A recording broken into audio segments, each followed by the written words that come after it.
La serie El temor de Dios, este es el tema número 9 y se titula 7 bendiciones del temor de Dios o 7 beneficios que trae a aquellos que caminan en el temor de Dios.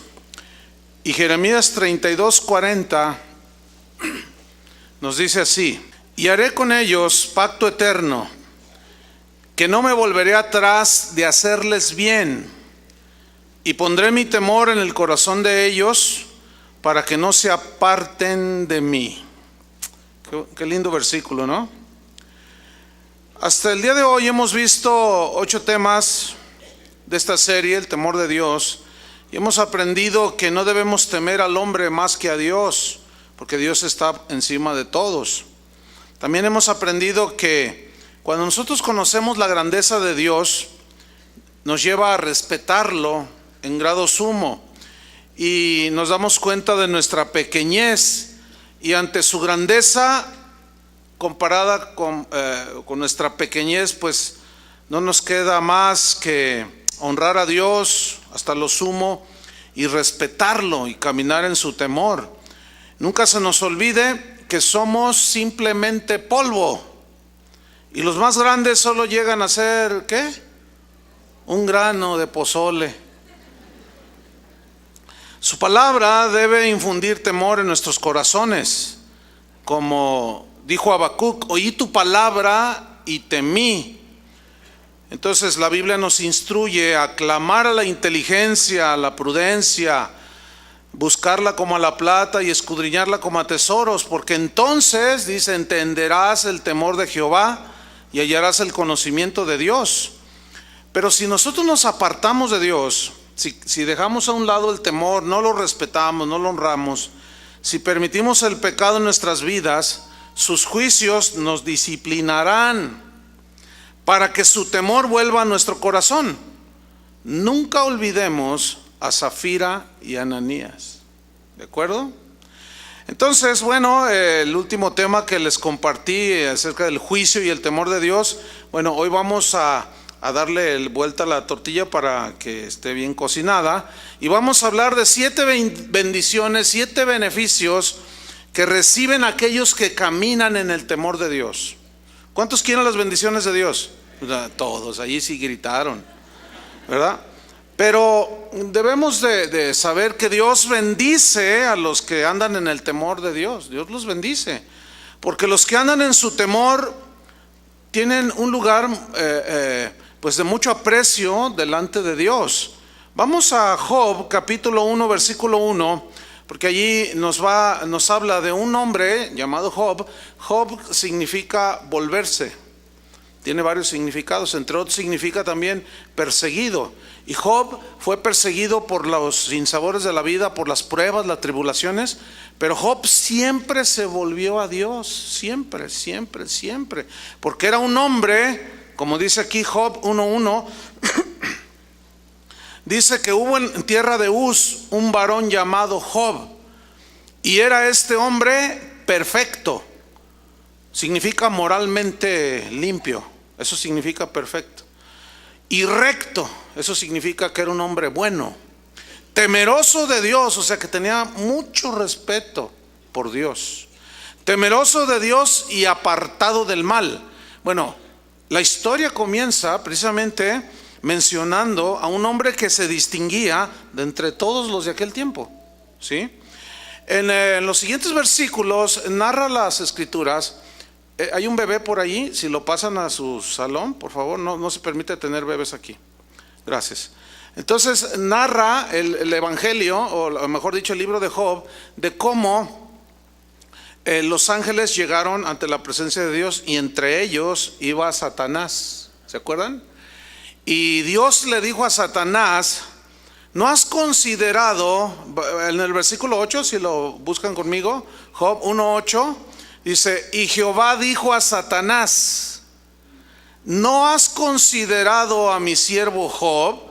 O sea, ¿ya viste a mi siervo Job? Que no hay otro como él en la tierra. O sea, era un hombre que se distinguía. Y mira lo que dice Dios de este hombre.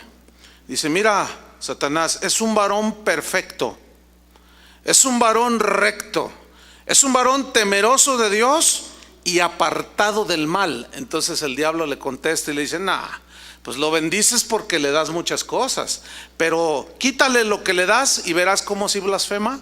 Y Dios le dice: toca todo lo que tiene, pero su vida no la toques. Y eso nos demuestra que Dios en ocasiones permite ciertas circunstancias, pero todo está bajo el dominio y el control de Dios. Entonces, efectivamente, Job enfrentó una situación bastante fuerte. Sin embargo, al final, como vamos a ver en esta enseñanza, Job terminó con mucha bendición de parte de Dios. ¿Por qué? Porque era un hombre temeroso de Dios. Vamos a ver el primer beneficio, la primera bendición. Nos gustan las bendiciones, gloria a Dios, de andar en el temor de Dios. Y es el siguiente: el temor de Dios nos puede transformar en hombres y mujeres justos y honrados. ¿Cuántos quieren ser hombres justos? Mujeres rectas, justas. Esa es una bendición, ser un hombre honrado, ser un hombre justo.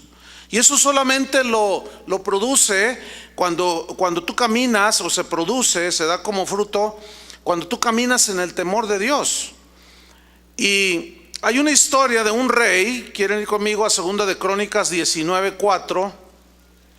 2 de Crónicas 19:4. Un rey llamado Josafat. Este rey era imperfecto, sin lugar a dudas, pero era un hombre que temía a Dios. Y se mira en esas escrituras que vamos a estudiar su rectitud, ¿sí? Su integridad, su honradez. Es un hombre justo. 2 Crónicas 19:4 dice: habitó pues Josafat en Jerusalén, pero daba vuelta y salía al pueblo, desde Bérseba hasta el monte de Efraín, y los conducía a Jehová, el Dios de sus padres. Mire esa frase. Este rey hacía algo que todo líder debe hacer. Si usted es cabeza de hogar, usted tiene a su esposa, sus hijos, ustedes tienen liderazgo en ese sentido. Y usted debe de conducir a Dios a su familia.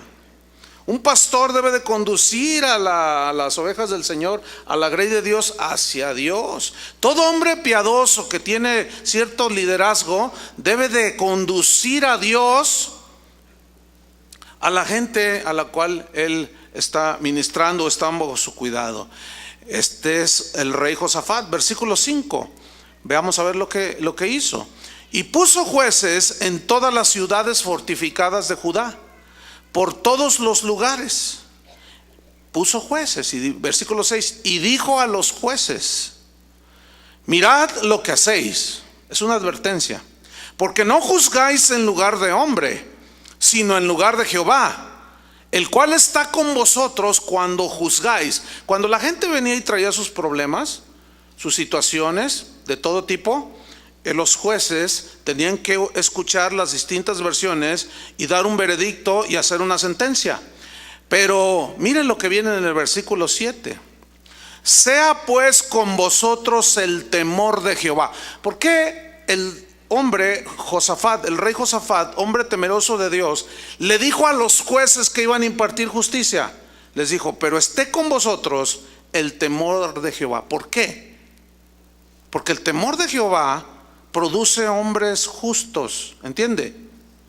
Dice en el mismo versículo 7: mirad lo que hacéis, porque con Jehová nuestro Dios no hay injusticia, ni acepción de personas, ni admisión de cohecho, o soborno, o mordida, o coima, como dicen en Sudamérica. Ok, aquí estamos viendo a un rey temeroso de Dios que está reinando, pero él necesita gente en su reino que sean temerosos de Dios, que sean hombres justos. Entonces cuando los nombra les dice: pero esté sobre vosotros el temor de Jehová. Porque en Dios no hay injusticia, en ustedes no debe haber injusticia. ¿Cuántos hemos oído la triste historia de siempre? Que el juez se vendió, que el abogado le pagó al juez, y que el juez dio sentencia en contra del inocente porque era pobre y a favor del rico. Y todo eso un día será juzgado por Dios.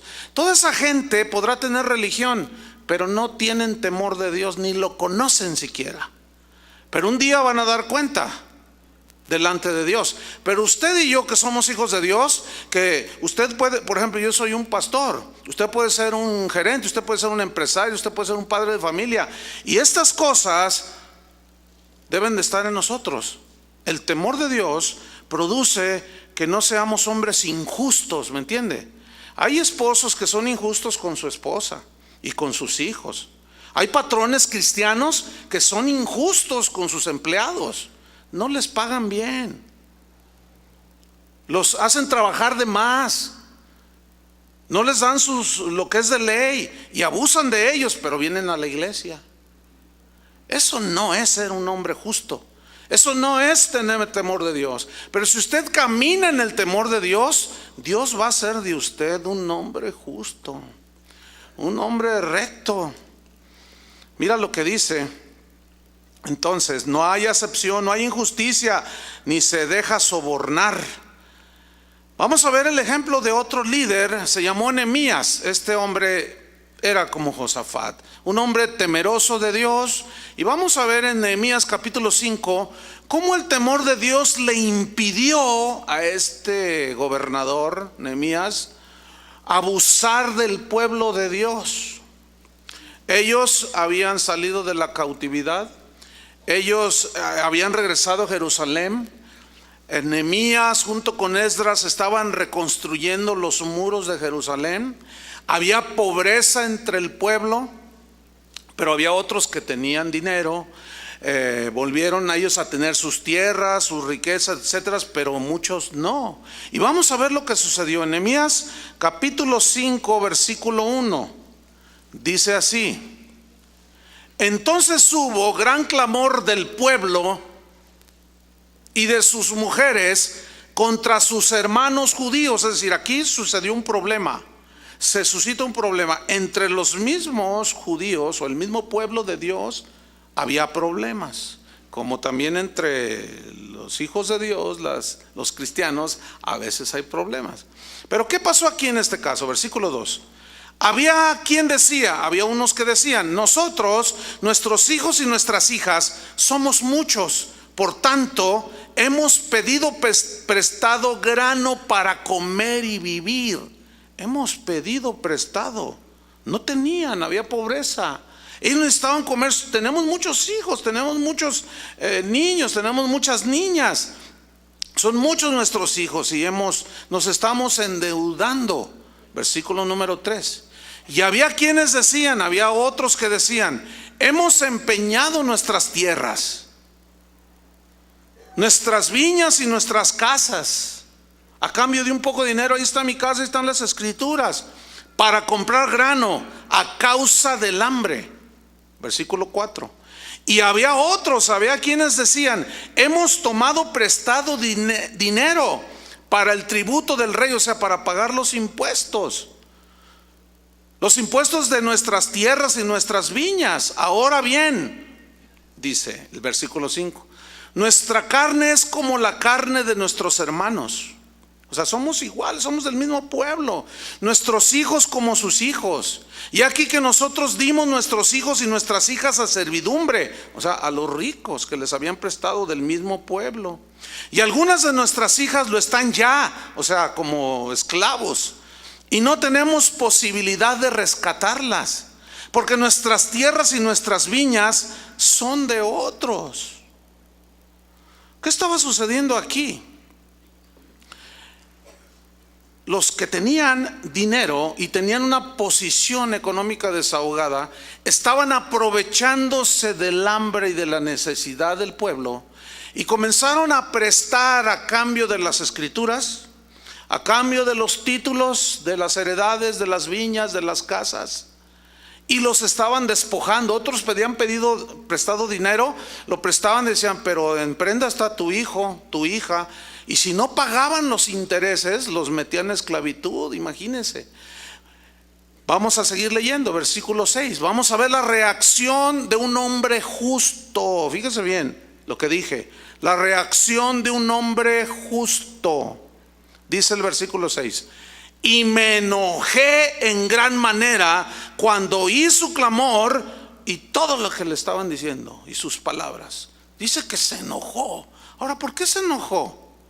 ¿Saben por qué se enojó? Porque en la ley decía: no exigirás interés alguno cuando tu hermano que estuviera en hambre o con necesidad te pidiera prestado dinero. No le exigirás interés alguno. Entonces Nehemías se enojó en gran manera y dice el versículo 7: entonces lo meditó, ¿qué pasó aquí? Y como este hombre era un hombre temeroso de Dios, meditó, pensó qué iba a hacer antes de hacerlo. Es decir, que aquí no tenemos una lección. Antes de hacer las cosas que hacemos, luego nos metemos en problemas, medítenlas. Hay que meditar, hay que pensar lo que vamos a hacer, si es justo o injusto.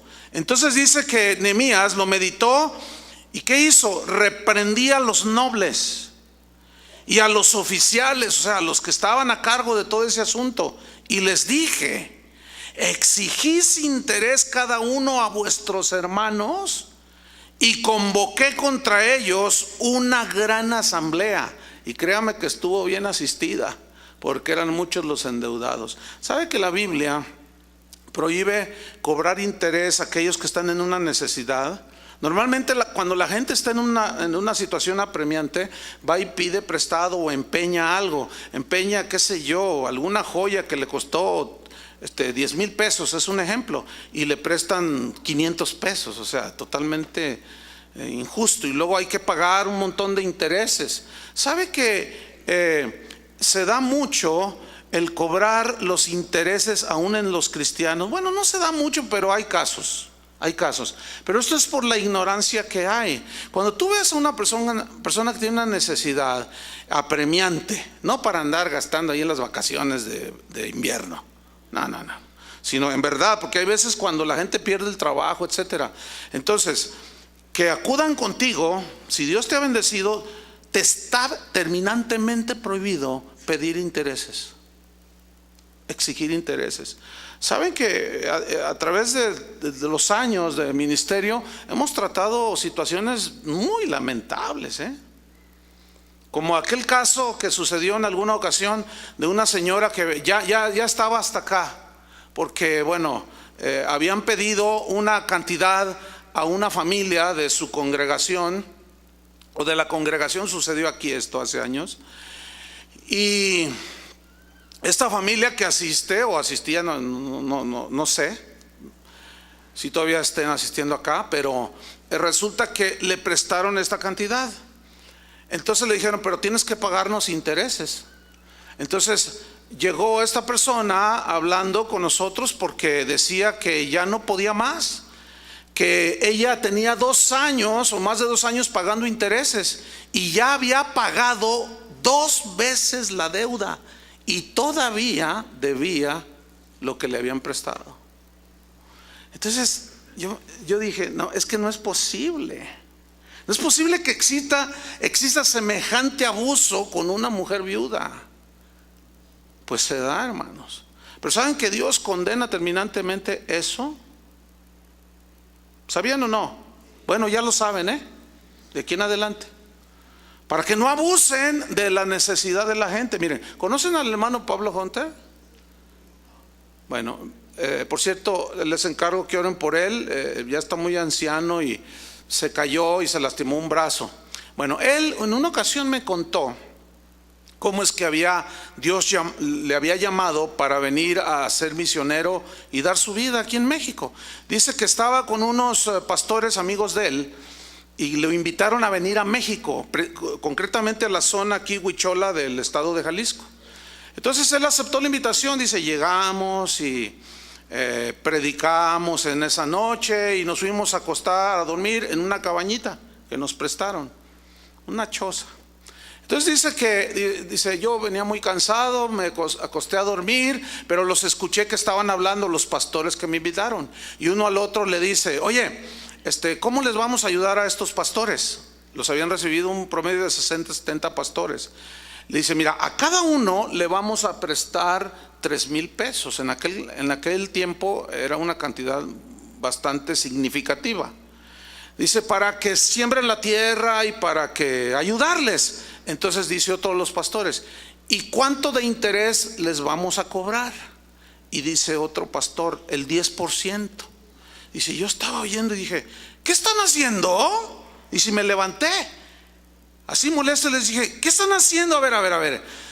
Ustedes dijeron que venían para ayudar a los pastores pobres de la sierra de Jalisco, a los huicholes. Y está bien ayudar, pero ustedes están cobrando un interés. Y, no, pues claro, algún beneficio debemos de llevar, dice uno de ellos. Y el hermano Pablo dice, pues yo no estoy de acuerdo en que se abuse del hambre, se aprovechen del hambre y de la necesidad que tiene esta gente, porque van a sembrar sus tierras, van a cosechar, van a vender el producto de su trabajo y luego van a estar pagando los intereses 10%. Entonces dice, yo me enojé y les dije, yo no estoy de acuerdo. Pues ni modo, además tú no estás poniendo dinero. Dice, no, y si lo tuvieran no lo haría yo. Dice, y yo me regresé enojadísimo. Dice, yo me regresé enojado.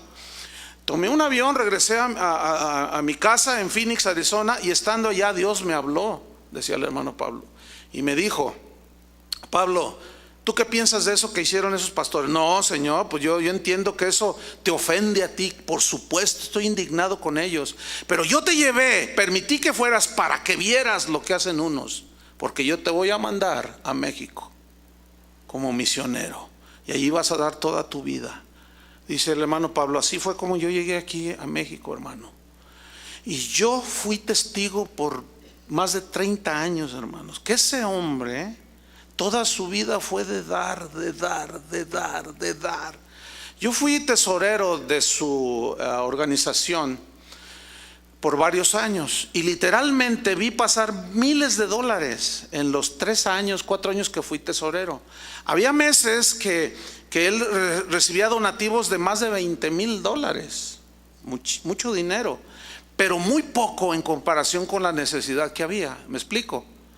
Y yo mismo fui testigo. Yo viajé infinidad de veces con él, con la camioneta llena de víveres, para darle a los pastores pobres. Su enfoque de él era los pastores, ¿sí?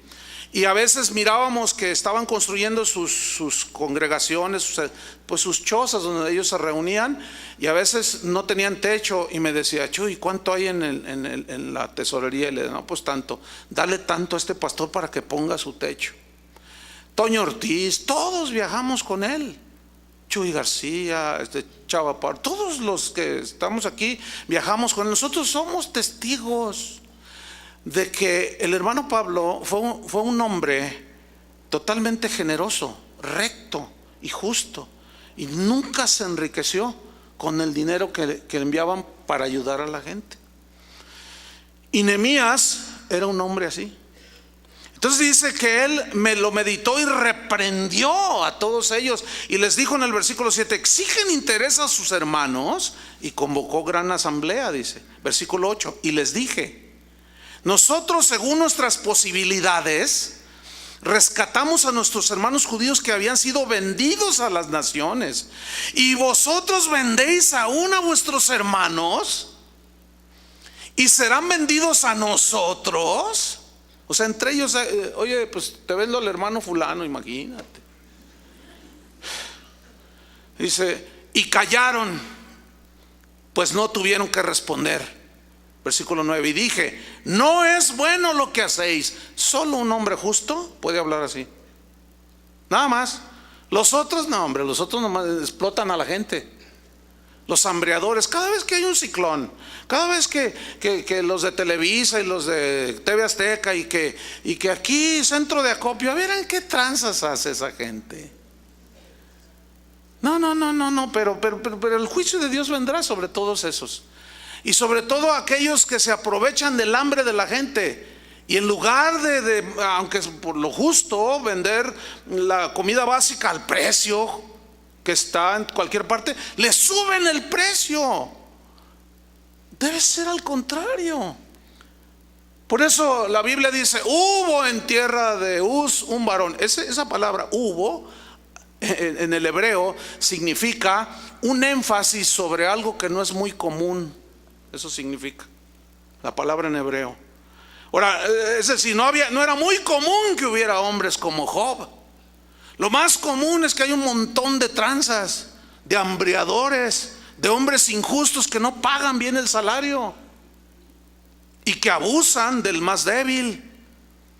Pero Nehemías era diferente, Josafat era diferente, Job era diferente. Entonces vamos a seguir leyendo. Dice en el versículo 9: y dije, no es bueno lo que hacéis, ¿no andaréis en el temor de nuestro Dios? O sea, ¿no tienen temor de Dios de hacer lo que hacen?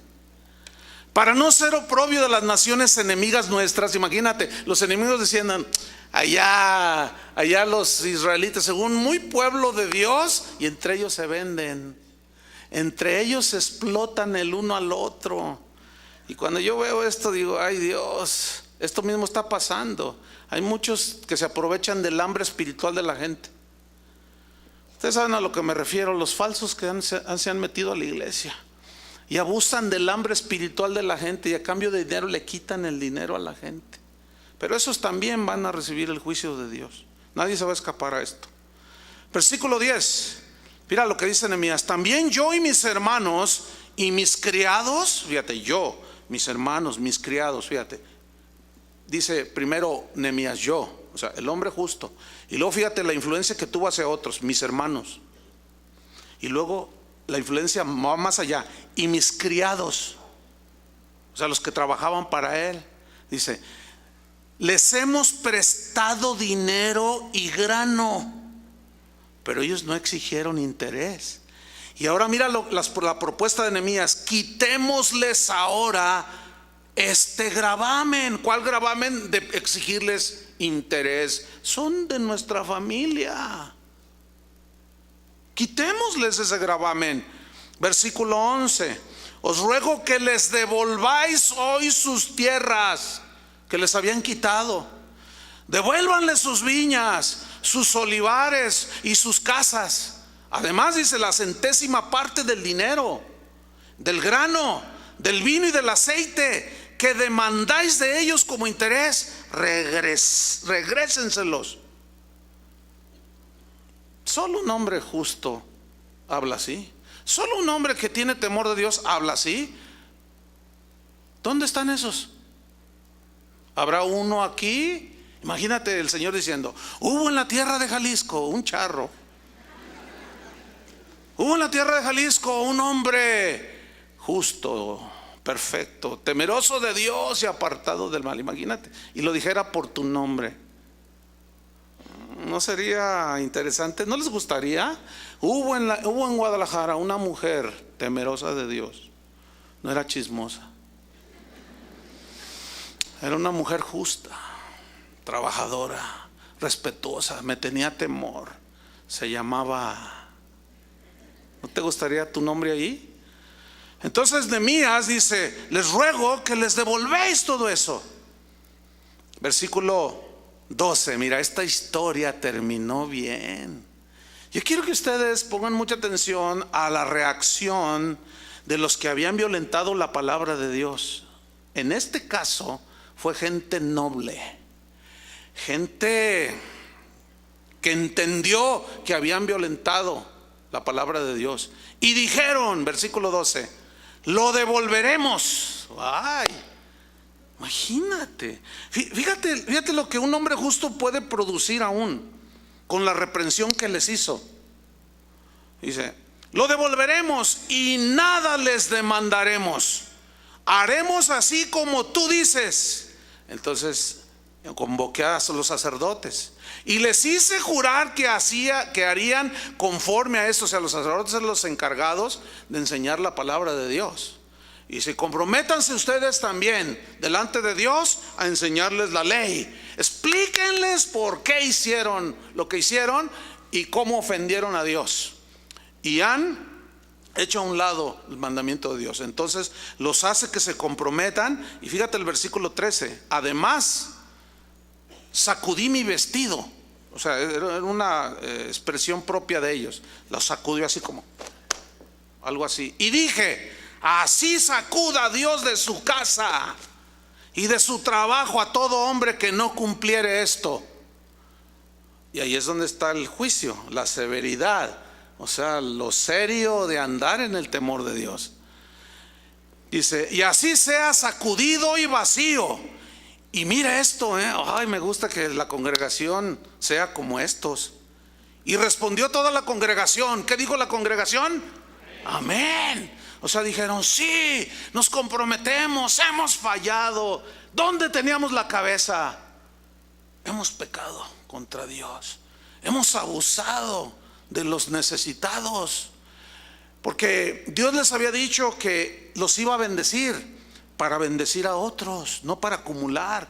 Y estos quitaban y quitaban y ellos se enriquecían. Y entonces todos dijeron amén y alabaron a Jehová, y el pueblo hizo conforme a esto. Empezaron a quitar el gravamen, empezaron a devolver las casas que se habían perdido por 50 pesos, por 1,000 pesos, qué sé yo.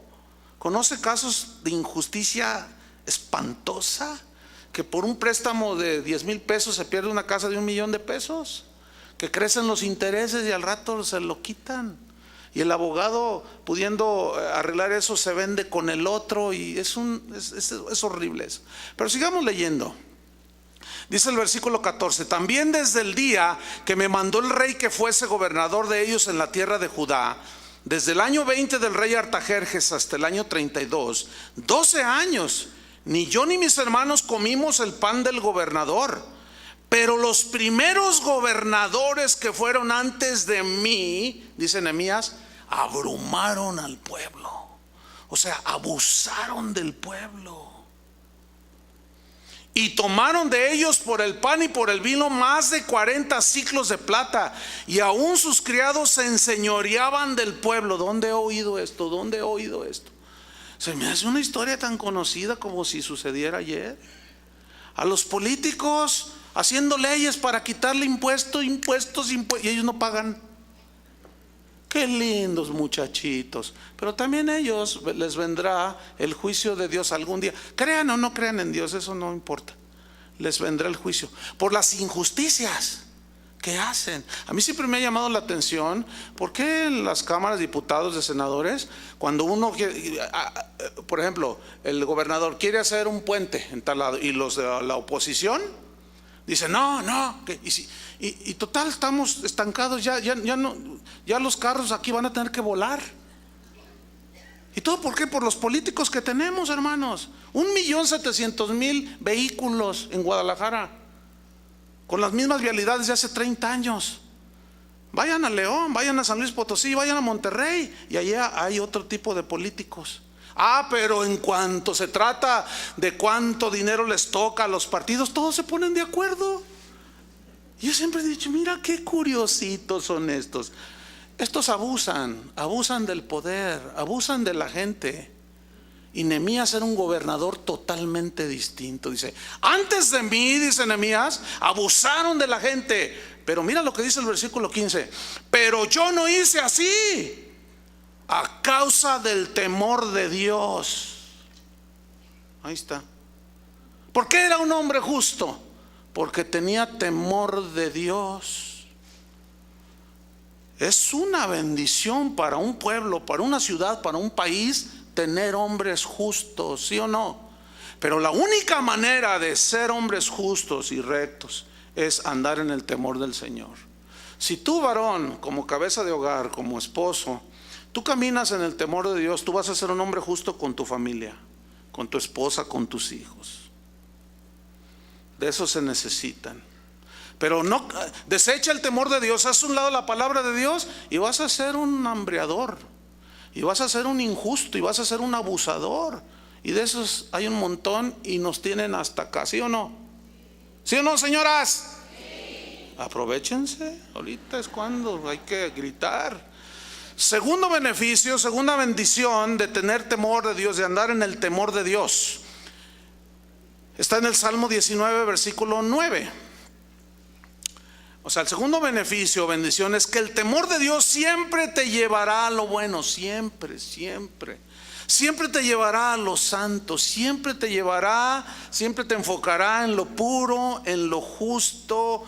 Porque el Salmo 19, Salmo 19, versículo 9, nos dice por qué. Porque el temor de Jehová, dice, ¿cómo es? Es limpio, que permanece para siempre. Ahora, la palabra, el vocablo limpio viene de una palabra hebrea, tahor, que significa limpio, puro, pero el vocablo enfatiza una total ausencia de impureza, una total ausencia de suciedad, una total ausencia de contaminación moral. ¿Sí?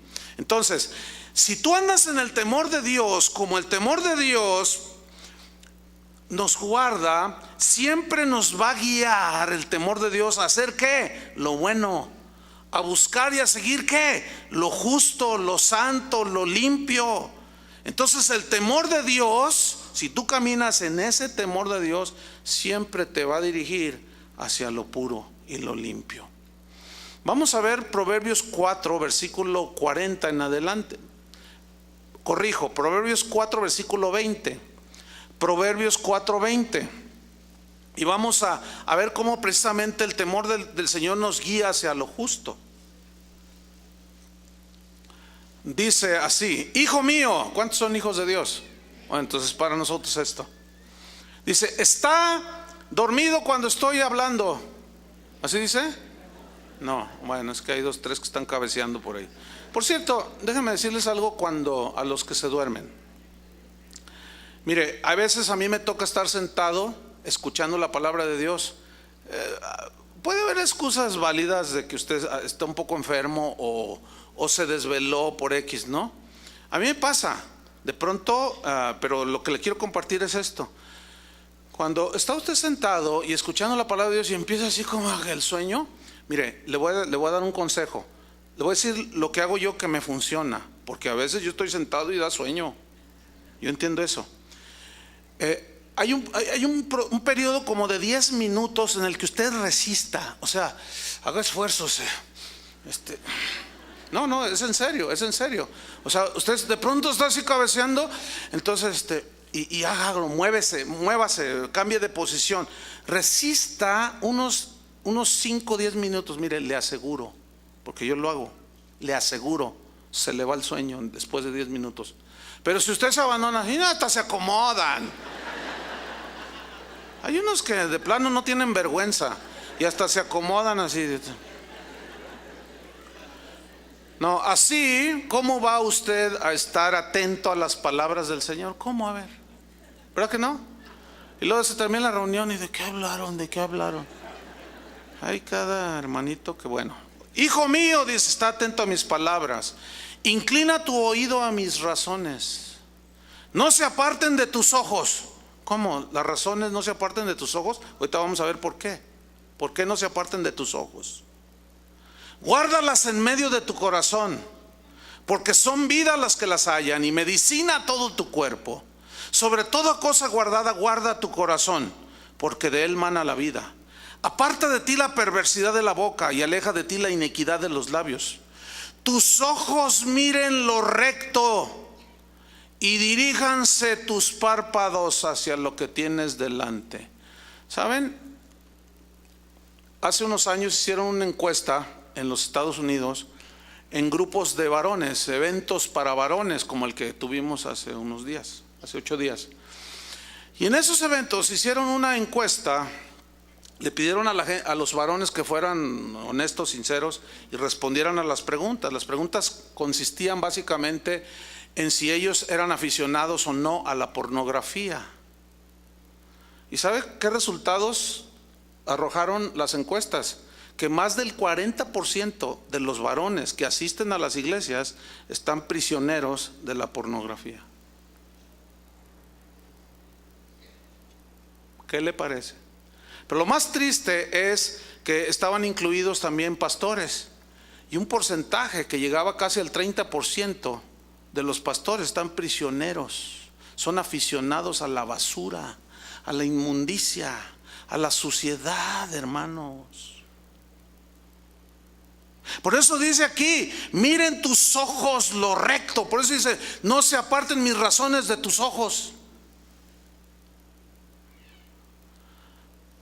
Aquí hay gente que tiene problemas graves sobre eso. muy graves algunos, porque eso te lleva a la inmundicia, y de ver tanta basura, al rato comes un montón de tonterías. Y como dijo el hermano Roberto Evans hace 8 días, ¿se acuerdan? Dice, hay algunos que son muy brutos. Así dijo, son palabras de él. Sí, porque al meterse en esas cosas hacen cada tontería, que no hay temor. Dice el versículo número 26, examina la senda de tus pies y todos tus caminos sean rectos. No te desvíes a la derecha ni a la izquierda. Aparta tu pie del mal. Ahí está. Pero ¿qué produce entonces el temor de Dios? Porque el temor de Dios es limpio. ¿Hacia dónde te va a guiar el temor de Dios? Hacia las cosas limpias, hacia las cosas buenas. ¿Saben qué se está dando mucho el día de hoy en las iglesias, entre los cristianos? Muchos divorcios. Yo he escuchado cada historia, así como para escribir un libro, pero para vergüenza de muchos que se creen cristianos. Pero esto es muy común. Llegan hombres y a veces mujeres que dicen, pastor, pues fíjese que la mujer que tengo, pues esa no es muy espiritual, y Dios me dijo que me divorciara de ella porque Dios me va a dar, porque ella me impide servir bien al Señor. Entonces yo quiero servirlo, pero ella es una mujer muy dura, muy fea, no. Entonces yo he orado al Señor y Dios me habló y me dijo, divórciate de ella porque te voy a dar una mujer que me siga a mí para que juntos me sirvan. Miran, ¿eres o te haces? O sea, ¿a quién le quieren tomar el pelo? ¿A quién le quieren tomar el pelo? ¿Ustedes creen que Dios le va a decir a alguien eso? Algunos quisieran que les dijera. Pero mira, porque Dios es limpio, Dios no es sucio. Y el temor que Él infunde en el corazón de sus hijos es un temor limpio. Y jamás Dios va a decir una cosa así. Nunca. ¿Cómo? Imposible. Pero hay algunos ahí, y luego hay pastores que se las gastan, pero sí bien suave. Eso te dijo el Señor, hermano.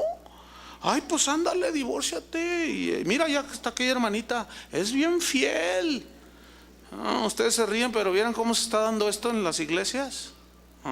Divorciándose, pastores que están divorciando, que porque la esposa no sirve en el ministerio, y ellos necesitan una mujer del ministerio para que su ministerio sea más productivo, y se divorcian. ¿Cómo ven eso? ¿Qué opinan? A ver, háganle como Nehemías, lo medité y me enojé, dijo. Me enojé, ¿qué es eso? No conocen a Dios esos, no tienen temor de Dios. Y tan no lo tienen que se atreven a decir, Dios me dijo eso. Escúcheme bien, es imposible que Dios le diga eso. Punto. Porque eso es sucio. Tercer beneficio, tercer bendición, el temor de Dios te dará una larga vida.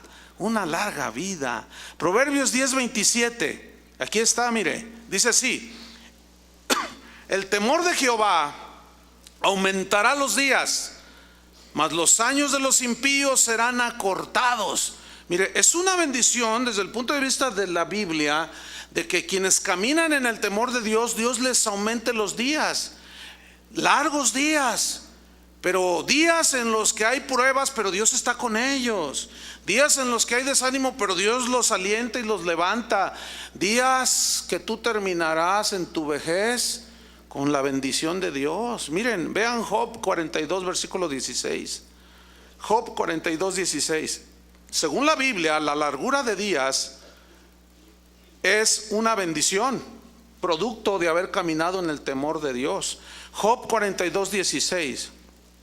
Dice así: después de esto vivió Job. Esto significa todas las pruebas que había vivido, ¿no? Dice, después de esto vivió Job 140 años. No saqué el dato de cuánto acumulaba ahí, Pero dice que después de todas las pruebas que él tuvo, vivió 140 años. Eso es una vida larga, ¿no es cierto? Dice, y vio a sus hijos. ¿Cuántos tienen hijos? Bueno, ya los viste, ¿sí? Dice, vio a sus hijos, pero ahí no termina, dice, y a los hijos de sus hijos, o sea, vio a sus nietos. ¿Cuántos ya vieron a sus nietos? Hay algunos que ya vieron a sus nietos, ya son menos las manos que se levantaron. Pero luego dice, hasta la cuarta generación, o sea, fíjese, vio a sus hijos, y sus hijos tuvieron hijos y vio a sus nietos. Y luego sus nietos tuvieron hijos y vio a sus tataranietos. Y luego los hijos de los hijos de los hijos, ya me hice un lío, vio a un montón de su descendencia. Oiga, eso es maravilloso, ¿no cree? Fíjese el versículo 17. Y murió Job viejo y lleno de días. Pero esa frase significa un hombre totalmente satisfecho, contento en sus 5 sentidos. Usted sabe que las suegras se han ganado una mala fama, pero no voy a hablar de eso hoy. Voy a hablarle a los ancianos, a los viejitos. Usted sabe que hay un dicho que dice que los ancianos, cuando ya se hacen ancianos, viejitos, se vuelven como niños, tercos, rezongones, insatisfechos, siempre están gruñones. Escúchenme bien, los viejitos de casa de oración, los ancianos que veo un buen número aquí. Escúcheme bien, camine en el temor de Dios y usted va a dejar de ser un viejo gruñón, porque son insoportables. ¿Viera cómo se queja la gente? A veces llaman o preguntan, oye pastor, ¿qué hago con mi papá? ¿Por qué? ¿Qué pasó? Es que se ha vuelto muy terco mi papá, es que se vuelve insoportable. Y le decimos, papá, ándale, tómate tu cocol que te recetó el doctor. Y se ponen, y que nada, que quién sabe qué, y se ponen todos tercos y no quieren, y luego se sienten jovencitos porque a lo mejor se sienten que ya no sirven para nada. No, viejitos, no, ustedes ya hicieron lo que tenían que haber hecho y Dios se lo va a recompensar. Ya no se sientan de 20 años, 25, no van a hacer el ridículo y se van a lastimar. ¿Entienden? Pero ¿conocen viejitos afables? Mire, yo le voy a decir algo. Mi padre murió a los 75 años. Cuando él se convirtió, él duró como unos 25 años de convertido. Él se volvió un viejito bien a todo dar. Mi esposa es testiga, vivió con nosotros mi papá. Un hombre bien afable, bien tranquilo, contento. Yo lo veía, cuando él murió hace unos 3 años, hubo gente que me dijo, fíjate, tu papá me decía que era inmensamente feliz.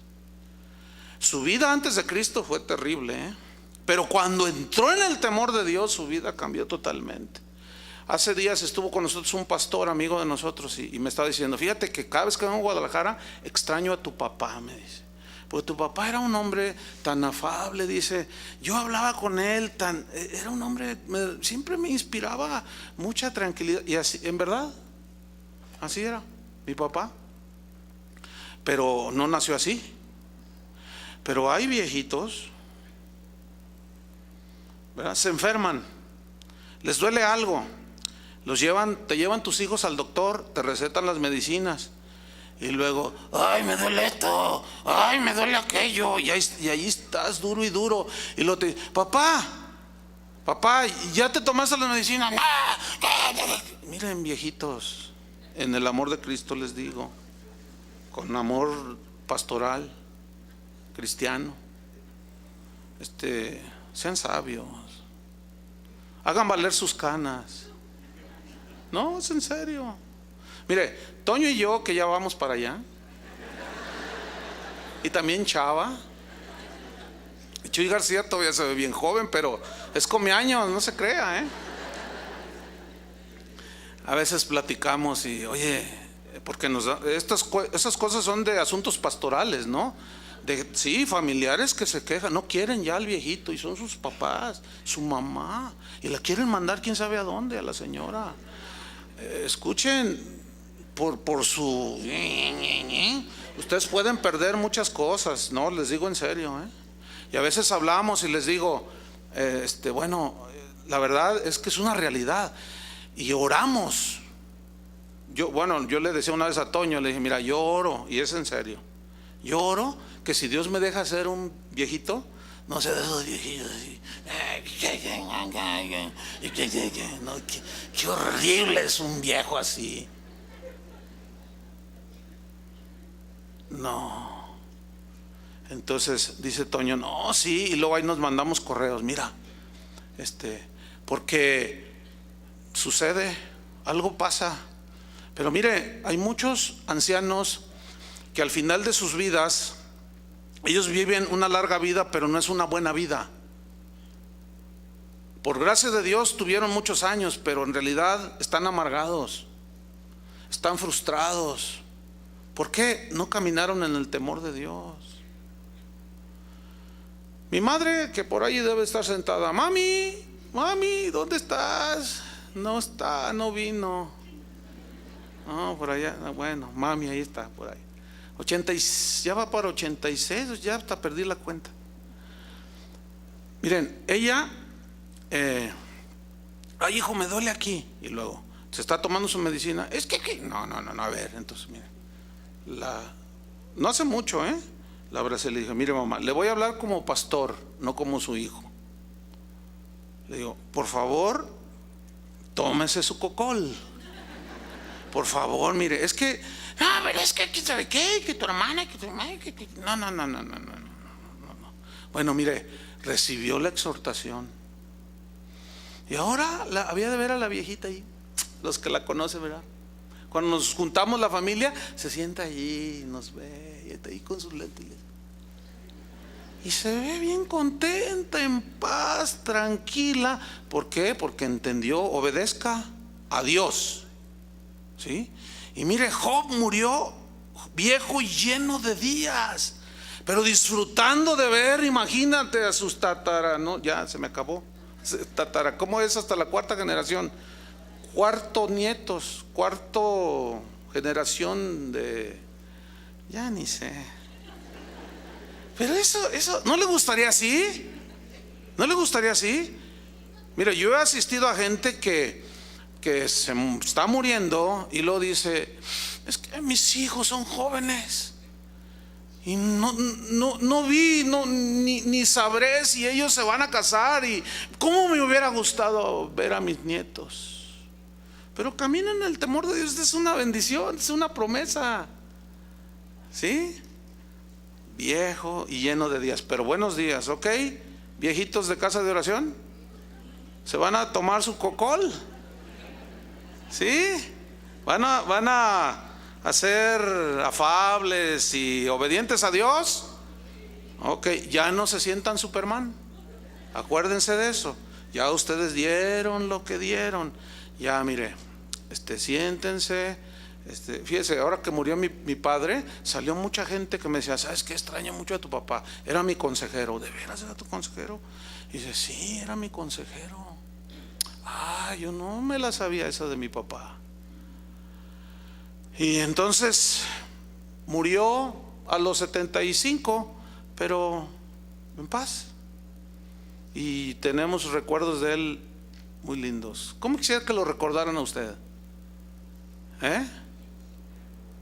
Cuando lo estén enterrando, que digan, este viejito era un viejito, esta señora era una viejita bien linda, caminó con Dios, tuvo temor de Dios. O te gustaría que dijeran, este viejo, qué bueno que lo están enterrando, ya ni en su casa lo aguantaban. Qué triste es eso. Pero no, ¿verdad que no? Vamos a caminar el temor de Dios, ¿sí o no? Los viejos caminan el temor de Dios, y los que ya vamos para allá, sigamos caminando en el temor de Dios. Cuarta bendición o beneficio de caminar en el temor de Dios: el temor de Dios te aparta de los lazos de la muerte. Vamos a Proverbios 14:27, que nos dice así: el temor de Jehová es manantial de vida para apartarse de los lazos de la muerte. Mira, manantial de vida. ¿Qué es un manantial? Donde brota agua continuamente, ¿no es cierto? ¿Han bebido alguna vez de un manantial así directo? Qué delicioso, ¿no es cierto?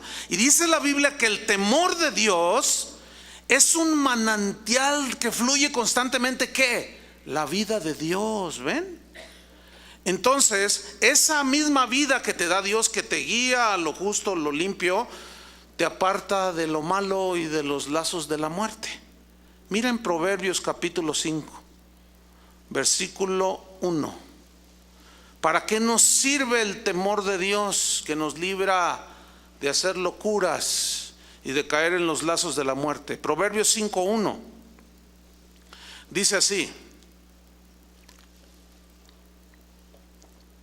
hijo mío, está atento a mi sabiduría, y a mi inteligencia inclina tu oído. Así como presta atención, para que guardes consejo y tus labios conserven la ciencia o el conocimiento. Mira el versículo 13: porque los labios de la mujer extraña destilan miel, y su paladar es más blando que el aceite, mas su fin es amargo como el ajenjo, agudo como espada de dos filos. Pues sus pies descienden ¿a dónde? A la muerte, sus pasos conducen al Seol. Vayan hasta el versículo 20 del mismo capítulo. ¿Y por qué, hijo mío, andarás ciego con la mujer ajena? ¿Y abrazarás el seno de la extraña? No me contesten, no me respondan, pero ¿cuántos de los que estamos aquí fuimos afectados directa o indirectamente por un caso de adulterio del abuelo, del papá, del tío, de la tía, de la abuela? ¿Cuántos? No me contesten, pero yo les aseguro que si les digo levanten la mano los que han sido afectados directa o indirectamente, un amigo muy íntimo, alguien que tú querías, que de pronto supiste que se metió con una loca, tú dices. Ahora, ¿cuántos han sido afectados? Levanten su mano, directa o indirectamente. Un montón de gente. Ahora, escuchen bien, el temor de Dios nos libra de eso. Ahí está, sigo leyendo, versículo 21. Porque los caminos del hombre están ante los ojos de Jehová, y él considera todas sus veredas. Prenderán al impío sus iniquidades, y retenido será con las cuerdas de su pecado. Él morirá por falta de corrección, y errará por lo inmenso de su locura. Déjenme mostrarles en Génesis 39. Abran su Biblia, desempólvenla. Génesis 39, versículo 1. Y vamos a ver el ejemplo de José. ¿Se acuerda de José, hijo de Jacob? Que lo habían vendido allí sus hermanos envidiosos. Vamos a ver, este caso es extraordinario en la Biblia. Era un hombre notable este José, que era joven en ese tiempo.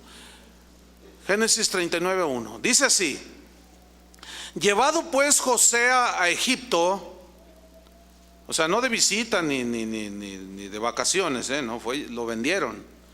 Dice: Potifar, oficial de Faraón, capitán de la guardia, varón egipcio, lo compró de los ismaelitas que lo habían llevado allá. Lo compró como esclavo. Potifar era un hombre rico, tenía tierras, tenía haciendas, tenía dinero, era un hombre rico. Versículo 2 dice: mas Jehová estaba con José. ¿Qué significa esto? Que en las buenas y en las malas Dios está con nosotros. Jesús nos dijo, Él dijo: en el mundo tenéis aflicciones, pero confíen, yo estoy con ustedes. He aquí, yo estoy con ustedes todos los días hasta el fin del mundo. Pero el estar con nosotros no significa ausencia de problemas. ¿Me entendieron? Significa que aún en los problemas y en las situaciones difíciles de la vida, Dios va a estar con nosotros. Y eso es lo que dice aquí. A él lo vendieron, mas Jehová estaba con ¿quién? Con José. Y fue varón, ¿qué? Próspero. ¿Cómo si era esclavo? Vamos a ver en qué consistía esta prosperidad. Y estaba en la casa de su amo el egipcio. Y vio su amo que Jehová estaba con él. ¿Por qué vio? ¿Por qué él entendió? Dios está con este José. Porque dice, y que todo lo que él hacía, Jehová lo hacía prosperar en su mano. O sea, veía que todo lo que José, donde metía la mano, lo hacía producir.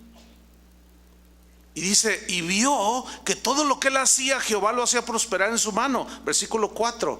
Así halló José gracia en sus ojos, o sea, halló el favor en los ojos de Potifar y le servía.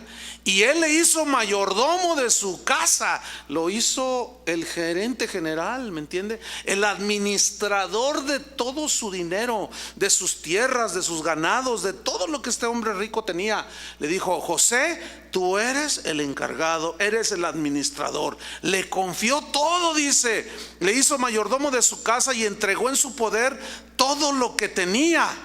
Y aconteció que desde cuando le dio el encargo de su casa y de todo lo que tenía, Jehová bendijo la casa del egipcio a causa de José. ¿Nunca te has puesto a pensar que en la empresa donde trabajas puede ser bendecida por causa tuya? ¿Nunca te habías puesto a pensar? Y algunos dicen, pero ahí me explotan, ahí no me pagan. Fíjate, ahí les va para los que tienen negocios. Tengan temor de Dios. La gente que esté allí, que tengas como trabajador, trátalos bien. Indúcelos a que caminen en el temor de Dios y aún tu negocio va a prosperar. Pero deténles su salario, deténles las bendiciones y las cosas que les corresponden a ellos por ley, deténselas y Dios te detiene a ti tu negocio. Mira hasta dónde llegó. Eso es lo que significa ser un hombre próspero. O sea, él no tenía nada. ¿Qué tenía ahí José? No tenía nada, pero tenía a Dios casi nada. Él no tenía nada, pero todo lo que hacía lo hacía prosperar. Y Potifar lo miró y dijo, no, este Dios está con él. Y todo lo que él hacía, dice, lo hacía prosperar. Dice que Jehová bendijo la casa del egipcio a causa de José. Y la bendición de Jehová, dice, estaba sobre todo lo que tenía, así en casa como en el campo. Producían las tierras. Aquello era una cosa tremenda. Versículo 6. Y dejó todo lo que tenía en mano de José, y él no se preocupaba de cosa alguna, sino del pan que comía. Y era José de hermoso semblante y bella presencia. Era un hombre apuesto. Versículo 7. Aconteció después de esto que la mujer de su amo puso sus ojos en José y dijo, duerme conmigo. Siempre hay mujeres locas en todos lados. Hay mujeres desvergonzadas. Esta era una mujer casada, no tenía escrúpulos. Esta mujer evidentemente no conocía a Dios, no tenía temor de Dios y no le importaba engañar a su marido. Se entiende que la mujer cristiana no anda con esos rollos, se entiende, ¿no? Pero déjame decirle algo. Ahí en Proverbios también habla del atavío de cómo se viste la mujer ramera. Dice, su atavío como de ramera. Y salió al encuentro de un joven, dice. Y cuando la vio el joven, se fue tras ella, dice, y lo cautivó. Ahora, yo quiero poner un poco de énfasis en esto. Atavío de ramera. ¿Sabes una cosa? La Biblia habla de que la mujer de Dios debe de caminar en el temor de Dios, ¿cierto?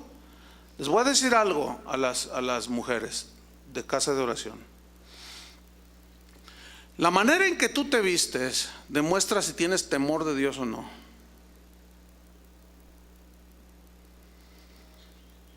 Se oyó una mosca volar.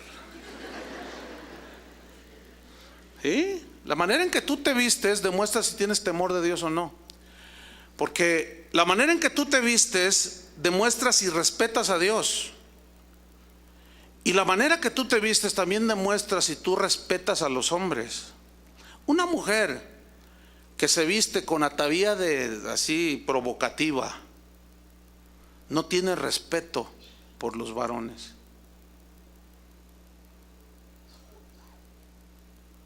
no tiene respeto por los hombres. Porque ¿cuál es el asunto de que se vistan enseñando todo? ¿Cuál es el propósito? Eso es, escuchen bien, cristianas. Estoy hablando a las que no son, pues para ellas no es esto, es para las cristianas. Pero miren, escúchenme bien, el domingo pasado deliberadamente yo rehusé, no quise saludar a una mujer por la manera en que venía vestida. Se parecía a las prostitutas que se ponen aquí en López Mateos. Digo, hermanas, por el amor de Dios, tengan temor de Dios, respeten. Si no respetas a tu marido vistiendo, y también los maridos, digo, ¿qué no ves, marido? ¿Qué no ves? Así como, oye, bájale, ¿no? Mi vida, bájale.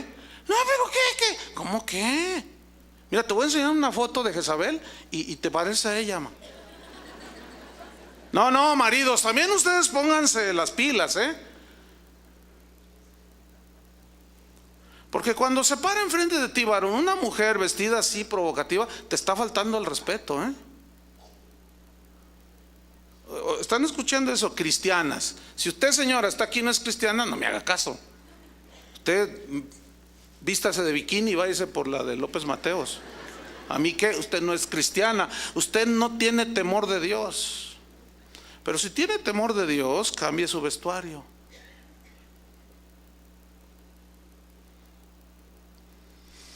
Respiren hondo.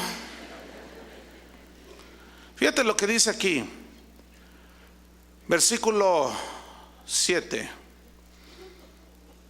Le dice esta mujer sin escrúpulos a José: duerme conmigo. Pero mire el versículo 8. Y él no quiso. Ay. ¿Qué dijo? ¿Qué dice aquí? Él no quiso. Bueno, usted sabe que los hombres del mundo dicen: ¿a quién le dan pan que llore? ¿Verdad que así dicen? Y viera cuánto se han tragado el pan y viera cómo lloran. No, al contrario, el hombre del mundo, el hombre que no tiene temor de Dios, hasta se jacta. Y al otro día comenta ahí en la oficina todas sus aventuras. Mira, con la Secre ya, con la de administración también ya pasó por las armas, aquella también. Y se sienten como, y tomando otra vez las palabras de nuestro querido hermano Roberto Evans: no seas bruto, mano. Así dijo. Eso no es para jactarse. Eso es para ponerse a llorar por todas las consecuencias que vienen por semejantes cosas. Ahora, analizamos el versículo. Él no quiso. José no quiso. ¿Que no era hombre? Claro que era hombre, pero era un verdadero hombre que tenía temor de Dios. Después él se casó. Dice, y él no quiso, y dijo a la mujer de su amo. Mira, le dijo, he aquí que mi señor Potifar no se preocupa conmigo de lo que hay en casa. Ha puesto en mi mano todo lo que tiene. No hay otro mayor que yo en esta casa. Ninguna cosa me ha reservado sino a ti, por cuanto tú eres su mujer.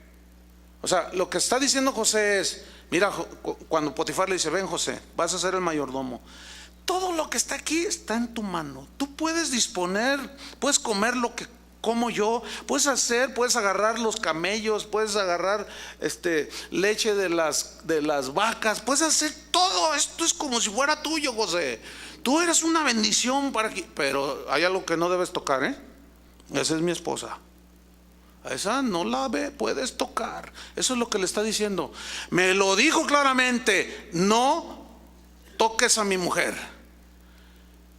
Entonces le dice en el versículo, al final del 9: ¿cómo pues? Le dice a la señora, están cara a cara, dice: ¿cómo pues haría yo este grande mal y pecaría contra Dios? Quiero que notes el concepto que tenía José del bien y del mal, ¿Cómo haría yo qué?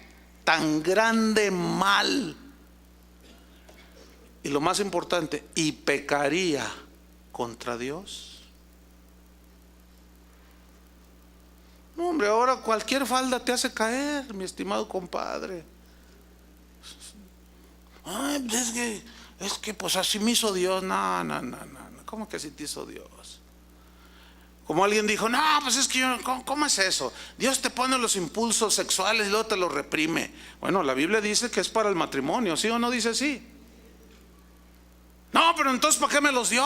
Que me los quite. No, no te los va a quitar, ahí te los va a dejar. Porque por otro lado nos da el dominio propio.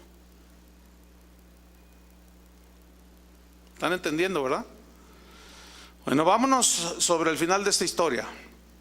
Versículo 10, allí no acaba el asunto. La mujer era testaruda, era una mujer impía. Dice, hablando ella a José cada día y no escuchándola a él, para acostarse al lado de ella, para estar con ella. Aconteció que entró él un día en casa para hacer su oficio, y no había nadie de los de casa allí. Y ella lo asió por su ropa, diciendo, duerme conmigo. Entonces él dejó su ropa en manos de ella y huyó y salió. Él ha de haber dicho, más vale que digan aquí corrió que aquí quedó. Pero ¿saben qué hizo la impía mujer? Empezó a gritar, José me quiso violar, José me quiso violar. No, así son. No, yo he conocido casos de hombres cristianos que compañeras en su trabajo los asedian y ellos se mantienen y luego después les inventan de que las violaron, de que las acosaron, inventan cartas. Es difícil la cosa, hermano, la situación. Pero si tú caminas en el temor de Dios y tú te mantienes, Dios te va a proteger, hermano. Mira en Proverbios 6:32 dice, mas el que comete adulterio es falto de entendimiento, corrompe su alma el que tal hace, heridas y vergüenza hallará, y su afrenta nunca será borrada. Pero el temor de Dios nos guarda, hermanos. El quinto beneficio o bendición de caminar en el temor de Dios es que el temor de Dios nos librará del juicio que vendrá. Saben que vendrá un día final, ¿no? Y que las cosas se vienen feas. Pero el ejemplo está en Hebreos 11:7. En la vida de Noé dice que por la fe Noé, Hebreos 11:7, cuando fue advertido por Dios acerca de cosas que aún no se veían, se refiere a que todavía en ese tiempo no llovía como hoy conocemos, sino que la tierra era regada por un vapor que salía de la misma tierra. Dice, con temor preparó el arca en que su casa se salvase. O sea, Dios le dijo, voy a destruir el mundo por un diluvio. Y Noé le dice, pero ¿cómo es eso? Voy a abrir las compuertas del cielo y va a llover durante 40 días. Pero tú hazte un arca y te metes ahí en ella. Todavía no llovía, pero Noé tuvo temor. Y por temor a Dios, por respeto, dijo, ok, la voy a hacer. ¿Sí? Y cuando viene la lluvia, él se mete en el arca y todos se quisieron meter, pero Dios cerró la puerta, era demasiado tarde. El temor que él tuvo a Dios lo guardó del juicio. Es bueno mantenerse en el temor de Dios, ¿no es cierto? Sexto beneficio, sexta bendición. El temor de Dios te añade 3 en 1, mira, 3 cosas en una. Vamos a Proverbios 22:4. El temor de Dios nos añade otras 3 cosas más.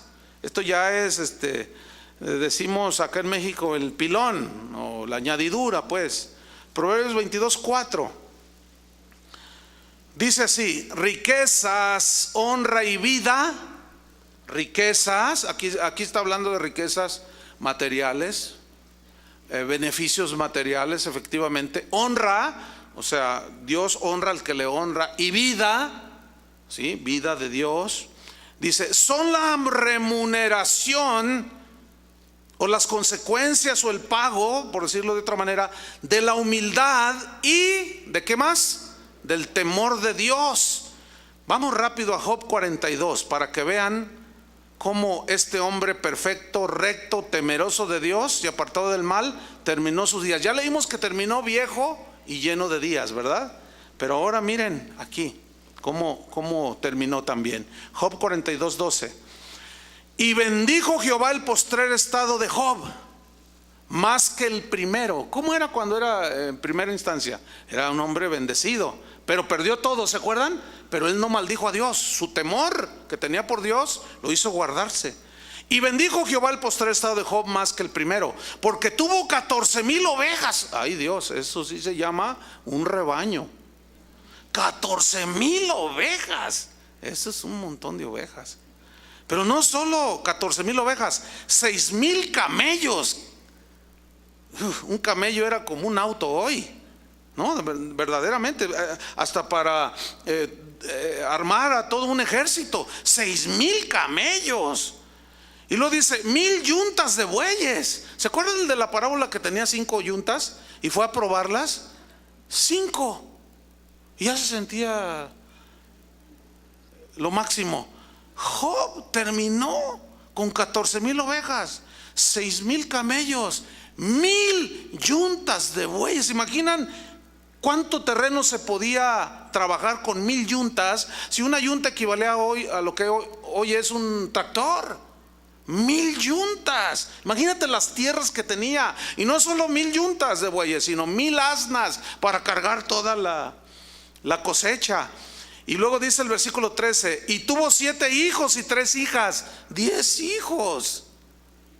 Oh, y herencia de Jehová son los hijos, dice la Biblia. Versículo 14 dice: llamó el nombre de la primera de sus 3 hijas Gemima. Bonito nombre, ¿no? El de la segunda, Cesia, bonito nombre. Y el de la tercera, Keren. Qué bonitos nombres, ¿no? Bueno, pues escojan ahí los que van a tener a sus nenas. Pero mira el versículo 15: y no había mujeres tan hermosas como las hijas de Job en toda la tierra. Y les dio su padre herencia entre sus hermanos. ¿Qué hizo el rico insensato de la parábola? Dijo: ¿qué haré con mis frutos? Ya sé, haré graneros más grandes y guardaré, guardaré, guardaré. Y Jesús dice, y le dijo: necio, esta noche vienen a pedir tu alma, y lo que has acumulado, ¿de quién será? Fíjate qué distinto. Job, prosperado, generoso, y el otro rico, pero codicioso. ¿Se fijan la gran diferencia? Esto es lo que es ser un hombre próspero, como José y como Job. ¿Cómo terminó? Por andar en el temor de Dios, con riquezas, honra y vida. ¿Cuántos quieren esto? Temor de Dios. Y por último, el último beneficio, la última bendición de Dios: el temor de Dios será un tesoro en tu vida. ¿Qué es un tesoro? Donde tú puedes sacar riquezas cuando quieras. Eso es un tesoro. Isaías 33:6 dice: y reinarán en tus tiempos la sabiduría y la ciencia, y abundancia de salvación, y el temor de Jehová será su tesoro. ¿Cuántos quieren este tesoro? Imagínate, un tesoro.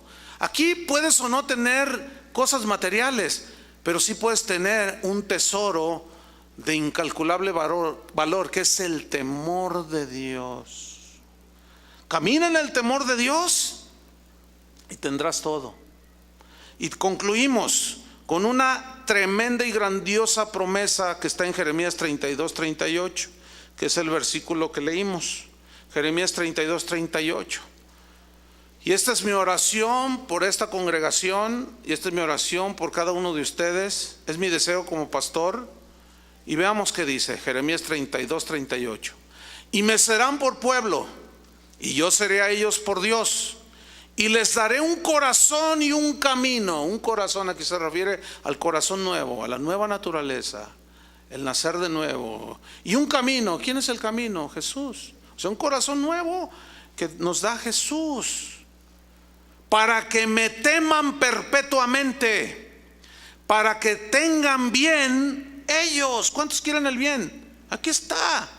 Para que me teman perpetuamente, para que tengan bien ellos. Pero no solo nosotros, sino sus hijos después de ellos. ¿Cuántos quieren que sus hijos caminen en el temor de Dios? Y finalmente el versículo 40: y haré con ellos pacto eterno, que se finiquitó con la muerte de Cristo, su sangre derramada. Pacto eterno lo haré, dice, que no me volveré atrás de hacerles bien. ¿Les gusta eso? A mí sí. No me volveré atrás de hacerles bien. Pero aquí viene lo tremendo: y pondré mi temor en el corazón de ellos, para que no se aparten de mí. Esta es la oración mía como pastor: que Dios ponga en cada uno de nosotros su temor. Oremos. Señor, te damos gracias por tu palabra. Gracias porque tú estás sobre todo y sobre todo, Señor. Y nosotros debemos de temer a ti antes que a los hombres. Hay juicio cuando nos desviamos, Señor, de tu palabra. Y viene el juicio para que el temor venga de nuevo al corazón. Pero también hay bendiciones. Podemos ser transformados en hombres y mujeres justos y honrados, como Josafat, como Nehemías. Tu temor, que es limpio, siempre nos llevará hacia lo bueno, lo limpio, lo santo. Llévanos, Señor, en ese camino.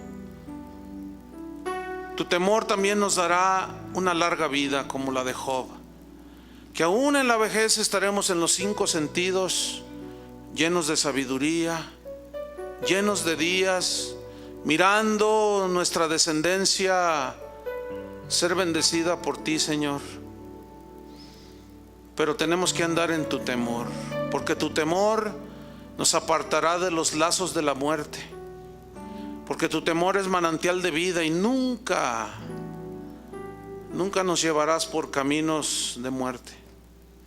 Como José, que por el temor que tenía de ti,